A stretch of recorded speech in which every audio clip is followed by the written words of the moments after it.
अष्टम राज्य तैलिक वैश्य साधव समाजर 46तम वार्षिक अधिवेशन नईरी स्थित साधव गृहଠାରେ अनुष्ठित ହୋଇଯାଇଛି।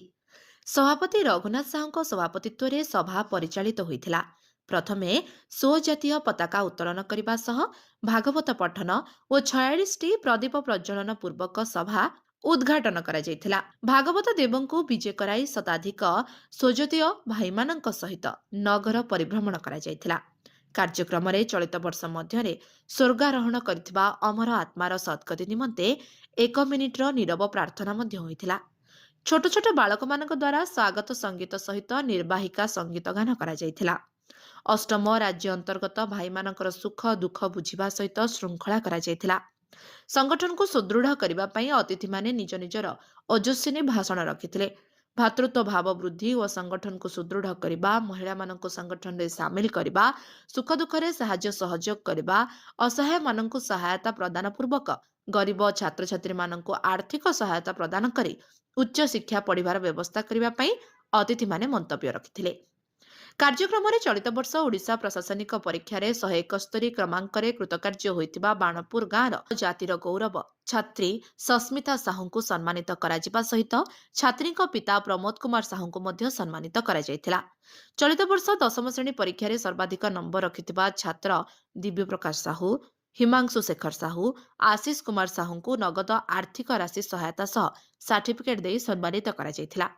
स्वजातीय संगठन कार्यक्रम में सहयोग करथिबा छोट बालक प्रिंस प्रीतम साहू को कुनी सेवक भावे उत्तरीय दे सम्मानित करा जायथिला।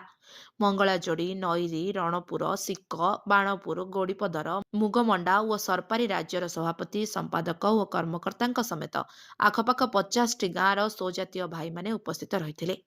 संपादक भागीरथी सामंतराय सभा परिचालना करथिबा बेले दिलीप कुमार साहू समस्त को धन्यवाद अर्पण करथिले। आसंता वर्ष रणपुर ठारे वार्षिक अधिवेशन पालन करा पई रणपुर सभापति पूर्णचंद्र साहू को स्वजातीय पताका और पुष्पमाल्य दे आवाहन करा जायथिला। भागीरथी सामंतराय मु अष्टम राज्य तैलिक वैश्य साधव समाजर साधारण संपादक हिसाब से कार्य करुँची। मु जन अवसरप्राप्त मध्य इंग्रेजी विद्यालय प्रधान शिक्षक थी। अच्छा, कौन कहे आज आप संगठन गोटे वार्षिक उत्सव होता कौन कहे?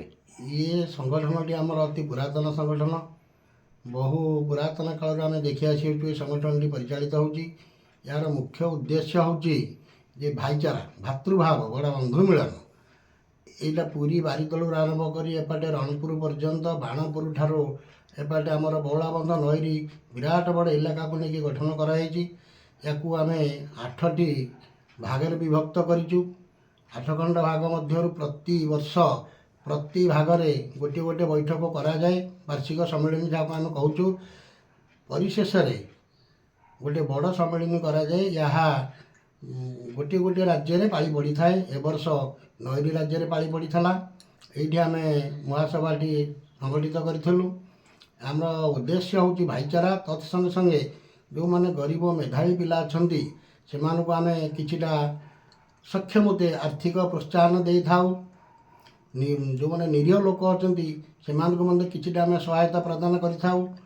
तत्संगे संगे आमर गत वर्ष गोटे ओएस पिला को आम जातिर आम संबर्धित करूँ बाणपुर सभारे। आज आम जातिर से ही बाणपुर इलाकार विसरपाटणार गोटे झील को आम आज संबर्धित करूँ जी कि ओएस पाई। यही मोर मुख्य उद्देश्य हूँ भाईचारा केमती सृष्टि हम एवं बंधु मिलन हम। जो मैंने जाऊँच से मैंने जानूँ यार मूल्यटा बुझुं। तेणु मु आशा करी आगामी दिन में आम संगठनटी दृढ़ीभूत हो एवं अधिक अधिक संख्यक भाई मैंने एथरे सामिल हुंतु। एवं जो छात्रवृत्ति प्रदान करा गरीब मेधावृत्ति से जदि पिला माने भल पाठ पढ़ती आम आगामी दिन में से निश्चित भाव में संबर्धित करेबू, खुशी करेबू। नमस्ते, मो ना सस्मिता साहू, आम ग्राम विसरपाटना बाणपुर। अच्छा, आज आपको सम्मानित करागला अष्टम राज्य तैलिक वैश्य साधव समाज तरफ कौन कहे? आज्ञा जेहेतु ये वर्ष ओडिशा सिविल सर्विस कृतकार्य होती तो से मत संबर्धना देवाई राज्य तैलिक वैश्य साधव समाज तरफ मत निमंत्रण मिलता। ये आसी बहुत खुशी। ये संबर्धना पाई समस्त गुरुजन सहित मिसिकी बहुत खुशी अच्छी। जेहेतु यहाँ आमर गोटे जातिर संगठन तो निश्चित भाव उन्नति निमंते कामना कर। ଏବଂ ଆଗକୁ କିଛି ବି ଯଦି ମୋ ଦ୍ୱାରା କିଛି ବି ସମ୍ଭବ ହେଇପାରେ କେଉଁ ବି ସେବା ପାଇଁକା ମୁଁ ନିଶ୍ଚିନ୍ତ ଭାବରେ ରହିବି ଏଠି। ଚାନ୍ଦପୁରରୁ ପ୍ରଦୀପ କୁମାର ସାହୁଙ୍କ ରିପୋର୍ଟ, ଲିଭ୍ ଲାଇଫ୍ ଓଡ଼ିଆ।